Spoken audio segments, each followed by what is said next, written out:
Sunday morning was quiet. Laundry humming, coffee cooling on the counter.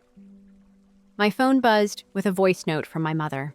"Book the Rooftop at Harbor and Sage for Milo's birthday," she said like she was ordering a salad. "I've told everyone you're covering it. 35 guests. Don't embarrass us." I stared at the toast in my hand. Buttered, boring, safe. "I can't keep doing this," I texted back. "You have to cut costs. I can't support you anymore." She sent back a laughing emoji. "Then you'll come around. You always do." I wish I could say that line was new. It wasn't. It was our family prayer, and I was the altar. My name is Nadia Quinn. I'm 29. By day, I'm a brand strategist at Halo & Finch. By night, I'm the bank my family draws from without limits. For years, I believed being the strong one meant paying the bill and swallowing the hurt. When I learned why they worked so hard to keep me in that role, I stopped calling it love. It started when I was 15. Dad's wrist was crushed in a warehouse accident. Overnight, our life bent into a new shape: pain clinics, temporary disability, promises that never came true. Mom Veronica called it a rough patch. "We just need a little help until we stabilize," she said, sliding a stack of bills across the kitchen table like a dealer.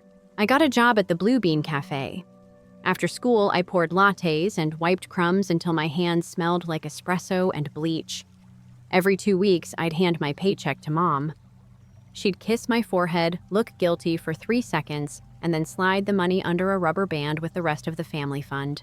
I told myself it was temporary. I was the responsible one, the organized one, the boring one. And I loved them. That part is true. I loved them enough to ignore how the money vanished into my brother's life like water into sand. Milo was 14, then sweet-faced and gifted with a smile that made adults clap like he was a magic trick. He wanted to be a DJ, or a YouTuber, or an entrepreneur.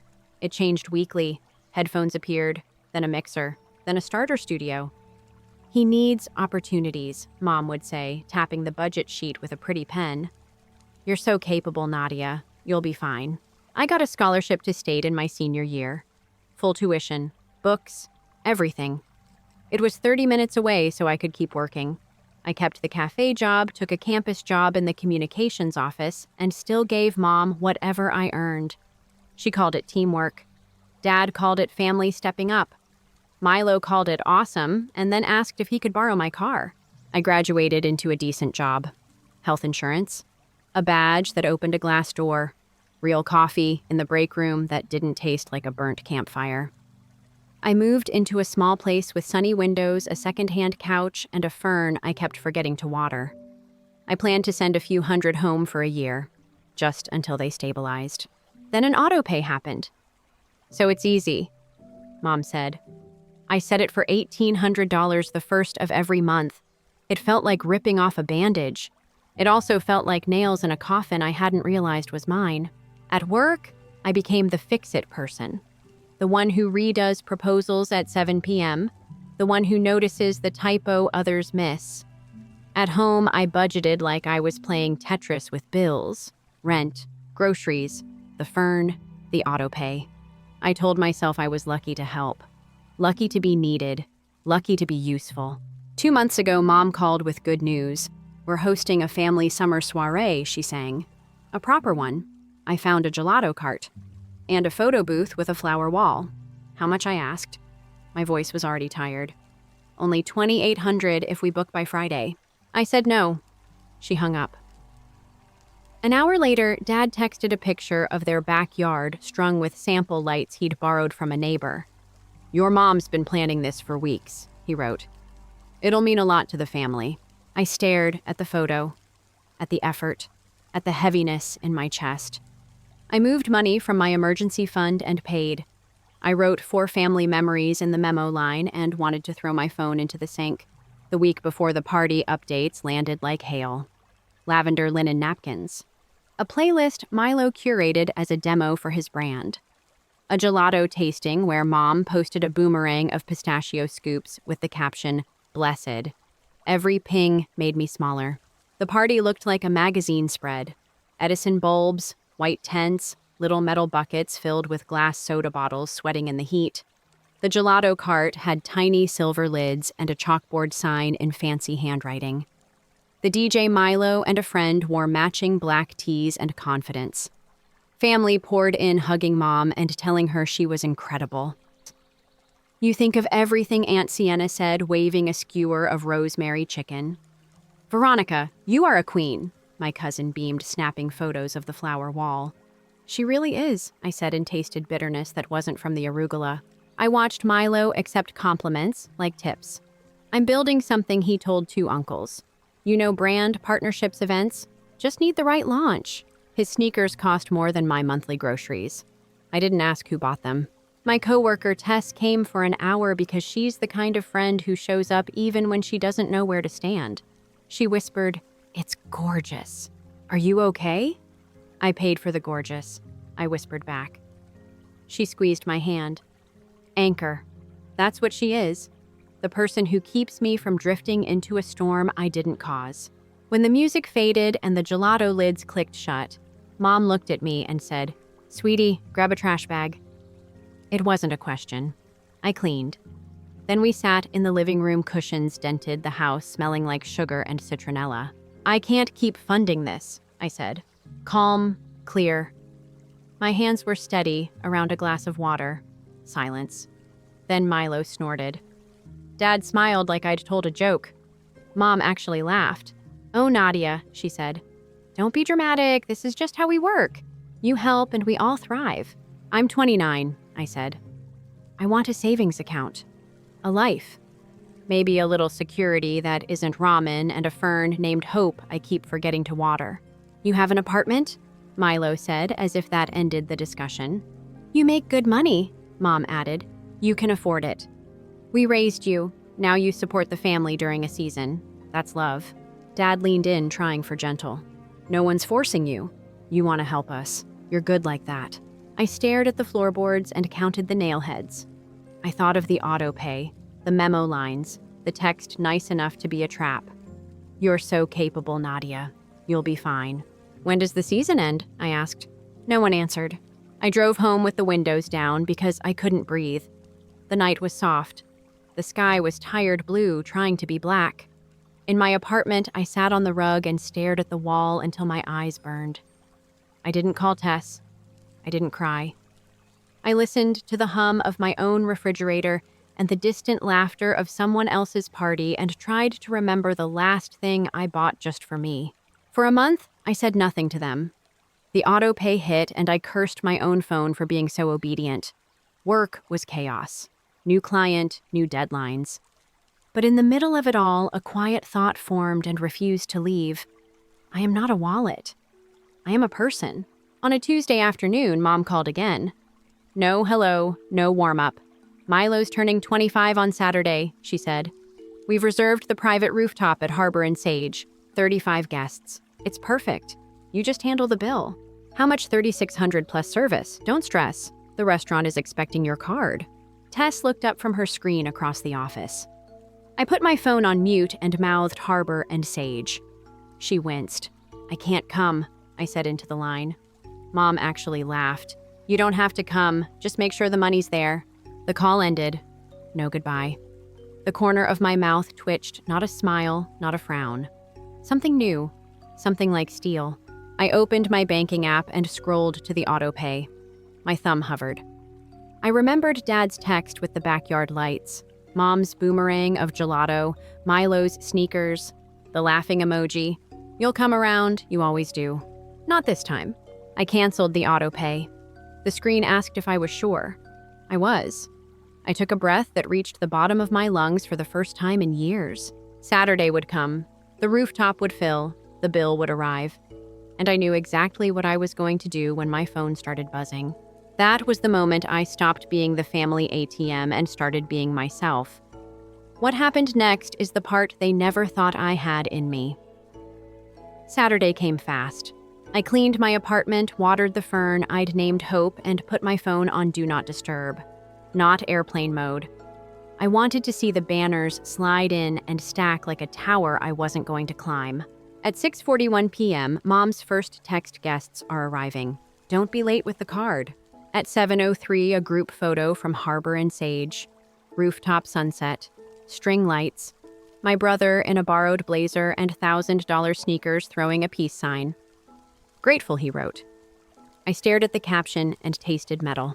At 7:27, the restaurant number flashed. I let it ring out. Tess sent a single dot. Our code. Are you solid? I sent back another dot. Solid. At 7:58, Mom again. They're about to bring the cake. Hurry! I opened my banking app and sent $7 to my mother with the memo, for memories you can afford. Lucky number, unlucky night. Then I closed the app, set the phone face down, made mint tea, and turned on the small lamp that makes my place look kinder than it is. I ate leftover pasta. I stretched on a yoga mat I never use. I took a shower so hot it erased the rooftop from my skin. At 9:10, I slid into bed and slept like someone who did not belong to anyone but herself. Morning light, a quiet room, a gentle throat, and a steady pulse. I turned my phone on and watched it explode. 34 missed calls, dozens of texts. The order made me smile, which startled me. First rage. How could you from Mom? You humiliated us from Dad. Pay the restaurant now from Milo. Second panic. They want a card to close the bill. They're threatening to call the police. We're telling them you promised. Third bargaining. If you transfer $3,000 today, we'll forget last night.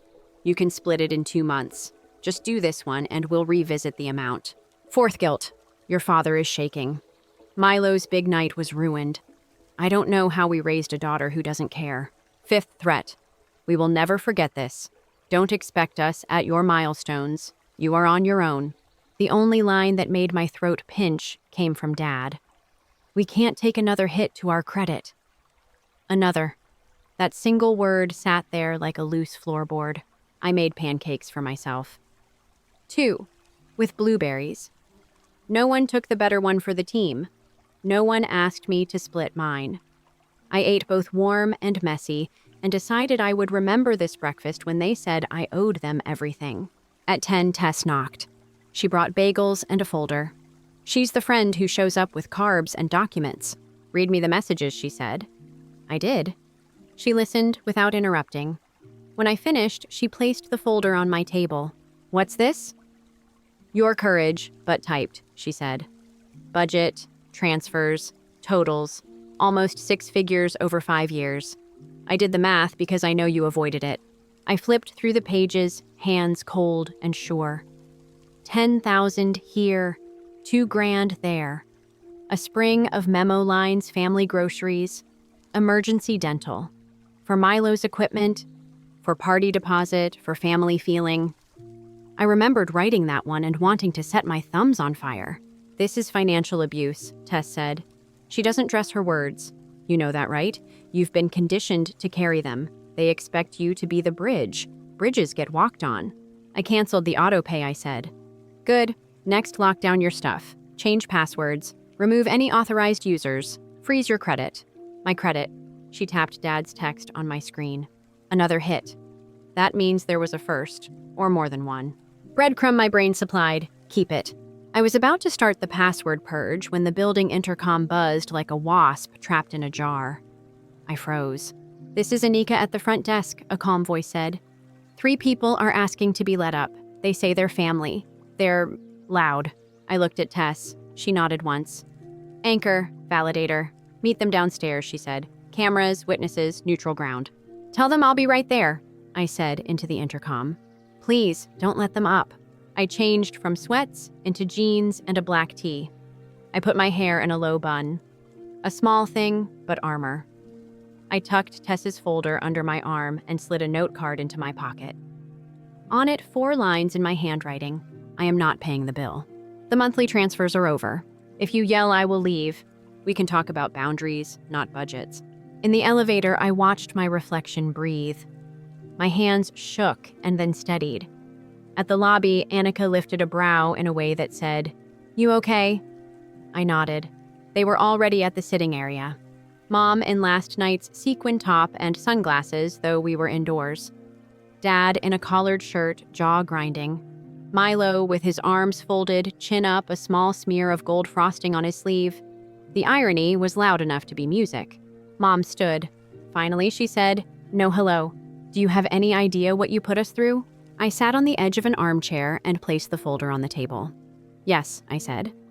"I put you through paying your own bill." Milo scoffed. "You're acting brand new. You always handle this." "I'm not new," I said. "I'm done." Dad leaned forward, palms up. "Let's not make a scene." "We're sitting in a lobby under cameras," I said. "We won't make a scene." Mom slid a paper across the table like a magician revealing a card. A printed receipt from Harbor and Sage. $3,874. "This is what you did," she said. "You embarrassed us. Everyone asked where you were. We told them you were parking. We had to put it on a card. A terrible rate." I glanced at the bottom of the receipt. The card issuer name slapped me. It wasn't theirs. It was a store card I didn't recognize used through an app. On the signature line was my mother's neat script. On the account line, the last 4 digits looked familiar in a way that made my stomach drop. I reached into the folder and slid out a bank statement highlighting my transfers. A small stack. Tess had made it pretty. Columns, dates, a thin yellow line at the bottom total to date. "This is what I did," I said, "for 5 years. Mom didn't look at the numbers. She looked at my face. "You owe us," she said. "We raised you." "You loved me," I said. "Those are different ledgers." I took out the note card and placed it on top of the folder. "I am not paying the Rooftop bill," I said. "The monthly transfers are over. If you raise your voice, I will leave. We can talk about boundaries, not budgets." Milo laughed. "Boundaries with family. Especially with family," I said. Dad looked tired. "It's not that simple." "It is," I said, and kept my tone flat. "I can't fund your plans anymore. I won't." Mom leaned back and crossed her legs. The sequins on her sleeve flashed like fish. "Then we have a problem," she said. Anika brought water without being asked. 4 glasses, a tray. She set it down like she was breaking bread in a church and drifted away. My hands wanted to shake again. I tucked them under my thighs and felt the chair fabric press my skin back into my body. "Let me try a different language," Dad said. "You don't have a family without us." I held his eyes. "I do," I said. "I have a life. I'd like you in it, but not as my creditors." Mom's mouth tightened. After everything she said, soft now, dangerous. After the braces, the rides, the clothes, the nights I stayed up sewing your prom dress because we couldn't afford the one you wanted. "You made that dress because you love to sew," I said gently. "And I paid for most of the fabric with cafe tips." Her cheeks flared. Milo looked at me the way people look at a stray dog that bites. "So you're just cutting us off," he said. "Like a stranger. Like an adult," I said. "I'm done being your plan." Mom tapped the receipt with a lacquered nail. "Then explain this," she said, pointing at the last 4 digits again. Her voice had changed sly now. "Because that account number, it's yours." I felt the floor tilt. The receipt, the digits, familiar because they matched the savings account I thought only I used. Tess's warning clicked into place. Another hit. The lobby seemed to narrow. My breath stayed slow on purpose. "How did you even—" Mom smiled, small and sharp. "You gave us your information years ago," she said. "For emergencies." I thought of all the memo lines labeled emergency. I thought of the gelato cart girl saying, "See you next month" to my mother at the party. Recurring, planned, and now this. "Tess," I said, without taking my eyes off my mother. "Call the bank." Mom laughed like wind through glass. "Don't be dramatic," she said. "It's just numbers. It's family." I picked up the note card and closed my hand around it like a hinge. The camera above us watched. Anika watched from the desk. My heart beat an even drum. "We're going to do this properly," I said, voice low and calm. "Here, now." And I leaned in, ready to turn the entire story around. Tess put my phone on speaker. We set it on the lobby table between the receipt and the folder. "Thank you for calling Commonwealth Bank," a calm voice said. "This is Lena. How can I help?" "My savings account may have been used without consent," I said. "There's a new charge routed through a pay app. The last 4 digits on the restaurant receipt match my account." "I can help you review," Lena said. "For security, I'll need." We passed the checks, code, full name, last deposit. She cleared me. I'm seeing an ACH debit last night, she said. Merchant Harbor and Sage via Paynest. Amount $3,874.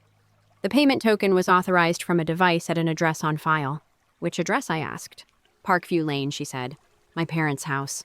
Mom crossed her arms. Obviously. We were at dinner. You told them to run it through your account. Don't drag the bank into this. I did not, I said. Lena kept going. I also see 4 prior Paynest debits in the last 6 months, she said. Same device. Different merchants. Gelato di Luna. Viva Linen Co., Sunkissed DJ Collective, and Milo Media, LLC. The last one landed like a fist. Milo didn't flinch. It's my business, he said. Launch costs. In my name, I asked. It's all family, Mom said. Stop interrogating your brother. Were any of these set up with my approval? I asked the phone. Authorization for Paynest tokens requires account verification, Lena said. In this case, they used stored credentials from a previous link. I'm also seeing micro deposits confirmed last year from the same device. Once verified, the account could be selected at checkout. I remembered last summer at their kitchen table. Mom couldn't log in. I'd typed my password to show her how to read a statement and then changed it. I thought I had. Can I dispute these, I asked. Yes, Lena said. We'll open a claim and freeze external transfers from that account. I also recommend a full password reset 2-factor authentication and a credit freeze. We can send you a fraud packet. Do you want me to start that now? Please. Mom laughed, small and hard. Fraud against your own family. You're being cruel. No, I said. I'm being clear. Lena paused. One more thing, she said. There was a credit inquiry under your name 3 months ago. Vendor Quickline BNPL. It was approved for $8,000. First purchase audio equipment shipped to Parkview Lane. I turned to Milo. He stared at a spot over my head. I didn't open that, I said. Would you like me to include it in the dispute, Lena asked. Yes. I thanked her. She gave me a case number and a promise to email forms within the hour. The call ended. The lobby felt taller. My hands didn't shake anymore. Mom slid off her sunglasses. Her eyes were bright and angry. You're going to ruin us with your pride, she said. You linked my account to your apps, I said. You opened credit in my name. We needed help, she said. After everything we did for you. Tess leaned forward. Veronica, help has a limit, she said. Consent doesn't. Dad rubbed his temple. Can we stop saying crimes in a lobby? He whispered. I placed the note card back on the table. Here's what's happening, I said. 1, the rooftop bill is yours. 2, I'm cutting off all transfers. 3, I'm filing disputes and a police report if I need to. 4, if you raise your voice, this conversation ends. Milo barked a laugh. Police over a family dinner. Over identity theft, I said. Mom's mouth opened, closed. She picked up the receipt and waved it like a flag. Everyone saw us scramble, she said. Aunt Sienna, the cousins. Do you know what they'll say? Maybe they'll say you should pay for your own parties, I said. Her voice went soft. Dangerous. You are not the victim here, Nadia. Neither are you, I said. The intercom buzzed again at the desk. Anika answered, then looked over. Call for you, she said to me, Harbor and Sage. I took it on speaker. This is Nadia. Hi, a woman said. I'm Renata, the manager. Last night was complicated. I'm calling to confirm the card holder for the charge. Your mother told us you always cover. We ran the amount through Paynest with an account ending 4129. She said that was your savings. Our system flagged the mismatch, so I wanted to verify that consent. The lobby went quiet. No, I said. I did not consent. Understood, Renata said. We'll add a note to the file and cooperate with any bank inquiry. Thank you. I hung up. Put my palm flat on the folder. Counted to 5. Air in, air out. Through the window, sunlight moved across the lobby floor like a tide. You created this, Mom said at last. By leaving, by acting like you're above your family. I left an autopay, I said. I didn't leave you, but you turned me into a funding source and called it love. Dad tried the soft approach. We've been scared, he said. Work's thin. I'm behind. Your mother has migraines. Your brother's business needs runway. We kept thinking just a few more months. It's been years, I said. Milo's chin jutted. My work will pay off. You'll see. You'll be proud. I'll be proud when you pay your own bills, I said. He scoffed. You don't get it. You have a salary. Some of us are building. You're 25, I said. You can build and work. Mom's hand cut the air. Enough, she snapped. You will fix this. Today. No, I said. She stood. The sequins on her sleeve hissed against the chair. Then we're done, she said. Don't call us when you need anything. I looked at Dad. He looked at the floor. Keys, I said. Mom frowned. What? My spare key to your house, I said. I'm coming by this afternoon for my documents. Birth certificate, social, anything with my name on it. You don't need to. I do. She hesitated, then pulled a key from her tote and slapped it onto the table. It was already on a tag labeled Nadia. Something about that label made my throat tighten. I picked it up like it might bite. If you show up with the police, I'll never forgive you, she said. If I show up, I said it'll be with Tess. Tess lifted a hand. Hi. They left in a tight triangle. Mom fast. Milo stiff. Dad trailing like a shadow that wanted to be something else. As the glass doors swung shut, my body remembered how to breathe. Anika slid a note across the desk. We've got you, she had written. I smiled watery. Thank you, I said. Upstairs, Tess spread out the folder on my dining table. We're going to lock down everything she said. Password manager. 2-factor. Credit freeze. Fraud alerts. My head is a hive, I said. We'll smoke it out, she said, step by step. We worked. New passwords, new email recovery. Text codes stacked on my phone like tiny guards. I called the credit bureaus and placed freezes. I requested full reports. On TransCentral, a line item blinked. Quickline BNPL open. Current balance $6.204. Recent merchant SoundForge audio. Delivery Parkview Lane. Tess circled it with a pen. There's the gear, she said. I remembered a story Milo posted last week. A neon sign in a dim room, Milo Media. A caption, shout out to my day one investor. I had scrolled past, thinking it was a joke. Breadcrumb, I thought. Not a joke. At 2, I texted Mom coming by at 4 for my documents. Please have them ready. No reply. At 3:55, Tess and I pulled into my old street. The air smelled like cut grass and charcoal. Parkview Lane was the same and not. The mailbox leaned. The porch light was on, though the day was full. A motion figure of a heron stood in the flower bed where Mom used to grow tomatoes. We parked across the road. Gravel crunched under my tires.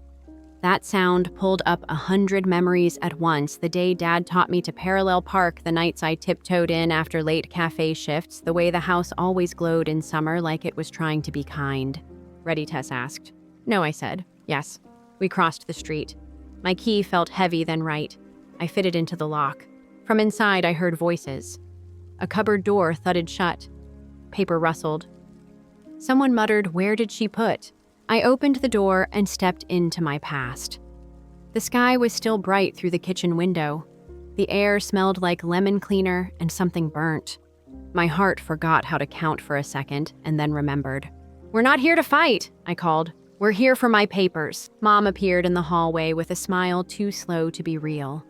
"Of course," she said. "I've laid everything out." I glanced past her. A stack of folders sat on the dining table. The top was labeled Nadia School. The next was taxes.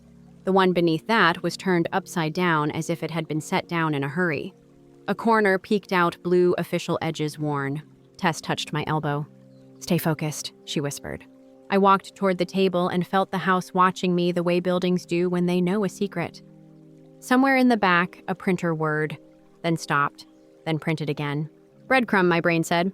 I picked up the blue folder and opened it, and finally saw what they'd been hiding in plain sight. The blue folder was thick. The paper edges were soft from hands. I felt the weight before I saw the words. Lemon cleaner stung my nose. The printer in the back room hiccuped and spat out a page. The air was too bright. Tess stood at my shoulder like a lighthouse. I opened the folder. On top lay my birth certificate. My social security card in a brittle sleeve. Old things. Clean things. Beneath them statements. Oak River Bank. Custodial UTME beneficiary Nadia A. Quinn. Custodian Veronica Quinn. My mother's name. My name. Rows of numbers. Deposit starting when I was 12. Small at first, then larger after my grandmother died. I remembered the funeral lilies and the way Mom squeezed my hand and said, "We'll take care of everything." The statements went quiet for years. Then a rush of withdrawals began right after I turned 18. 4 figures, then 5. Authorized for beneficiary use, the note read. My stomach went cold. Tess slid a page free. Look, she whispered. Purpose line. Each withdrawal had a typed reason. Education expenses. Books and supplies. Transportation for school. I stared at the dates. Half of those months, I was on a full scholarship. The campus job covered my bus pass. The cafe covered my books. The transportation was a lie with a neat font. A printed email was clipped to the back. I recognized Aunt Sienna's address, sending the last of Mom's fund for Nadia's future. Please don't let her feel the weight we did. S. I felt my ribs pull in around my heart. Beneath that, more documents. A quicklime BNPL approval under my name. 8,000. Signature block with a handwriting that looked like mine if someone had traced it while the car was moving. Delivery address Parkview Lane. A Paynest profile page lay on top of a copy of my driver's license. My photo, my number. Linked accounts. Nadia Savings. Right 9. The owner email was not mine. It was my mother's. The recovery phone was hers too. I pressed my fingers to the table. The wood was warm where the sun hit it. The house hummed around me like something pretending to be harmless. Behind us, a door clicked. Milo hovered in the doorway. He glanced at the folder and looked bored on purpose. Are we done? He asked. I have meetings. With who? Tess said very gently. He lifted a shoulder. Collaborators. Mom moved closer and tried to lay her hand over the papers. I set my palm down first. We touched the same corner. Her nails were perfect. Mine had a chip I kept meaning to fix. What is this? I asked. A financial tool, she said, as if I was slow. Your grandmother left money for your education. We managed it. You benefited. We all benefited. That's what family does. I had a scholarship, I said. There were costs, she said. You have no idea what things cost. The notes say books and transit, I said. I paid for those. She flicked the page. Receipts are complicated. Dad edged in, face pale. Let's move this to the living room, he said. We can sit. Talk like grown-ups. We are grown-ups, I said. And we're standing because I'm leaving soon. Tess snapped photos. She worked fast. Page, flip, page, flip. The printer in the back coughed again and printed one more sheet. The timing was almost theatrical. I walked down the hall and pulled it from the tray. An invoice. Milo Media LLC event package. Client Sunkissed DJ Collective. Paid via Nadia Savings 4129. The date was last month. The memo line read, thanks to our day one investor. I swallowed and tasted something bitter. Old coffee. Milo's jaw tightened. It's marketing, he said. Brand voice. Don't take it literally. It was literal money, I said. He rolled his eyes. You act like money is sacred. It's air. It moves. It moved from my account, I said. To your equipment, your parties, your rooftop. Mom lifted her chin. You were always the steady one, she said. You could handle it. Your brother needs runway. Your father and I need relief. You act as if you didn't live here, eat here, wear clothes we bought. Clothes I bought with cafe tips, I said. And a prom dress you sewed because it made you happy. Her mouth thinned. Dad reached for the folder. Tess slid it closer to me. No, she said calm. These are Nadia's records. His voice cracked. We didn't mean harm, we meant survival. You meant control, I said, and applause. A flash, Mom's rose gold brunch, the balloon arch, a cousin whispering, your mom is incredible, and Mom catching my eye with a smile that asked for more. I closed the folder against my chest. Here's what happens now. I'm taking every document with my name. I'll scan and return what isn't legally mine. I'll dispute the charges with the bank and bureaus. If I find more, I file a police report. Mom laughed. You don't have the spine. I found it, I said. Under your receipts. Milo stepped in. You'd do this to Mom over some numbers. Over my name? Dad tried gentle. We'll pay it back. We'll make a plan. Just stop with the threats. Start with Harbor and Sage Quicklime Soundforge. I'll send totals. Mom's eyes glittered. You always loved your lists. They kept me alive. Take your precious papers and go, she snapped. You're the one breaking us. We cracked a long time ago, I said. You covered it with parties, Time Tess murmured. I gathered the blue folder statements, Aunt Sienna's email, the Paynest profile, the Quicklime sheet, the UTMA binders. I left report cards and finger paint suns. In the hall, a lake photo, Milo 6, me 8, watermelon dirt on our hands. I touched the glass. Cool, Nadia Mom called. If you do this, we're done. Don't come back when the world knocks you down. The world didn't, I said. You did. I'm standing up now. Outside, the sky was a rude blue. The heron statue stared with fake patience. Gravel crunched. In the car, I buckled the folder like a passenger. Tess drove. I breathed. It hurt and helped. Back home, we scanned, named, backed up, forwarded. Lena at Commonwealth sent a case number and fraud packet. I worked the checklist steady, like fixing a broken proposal, but for me, dusk. The fern rustled. I reread Grandma's name and heard her peppermint laugh. For Nadia's future, she'd written, I'm sorry it took me so long, I told the room. I'm ready. A text my high school index card. College goals: 1, freedom. 2, help family without losing myself. 3, breathe. Then it's Sienna. Found this in your grandma's box. Call me if you want the rest. Tomorrow, I typed, thank you. I emailed my parents. Your access to my accounts is removed. I won't pay for parties, meals, or business expenses. I'll dispute any charge in my name. Contact my workplace or show up and I file a report. Repayment requests must be in writing. Send. Streetlights braided shadows on the ceiling. Sleep came clean. Morning, I'd call Sienna sign with Renata at Harbor and Sage file reports and show Milo what an earned invoice looks like. I'd hold my own hand. No more.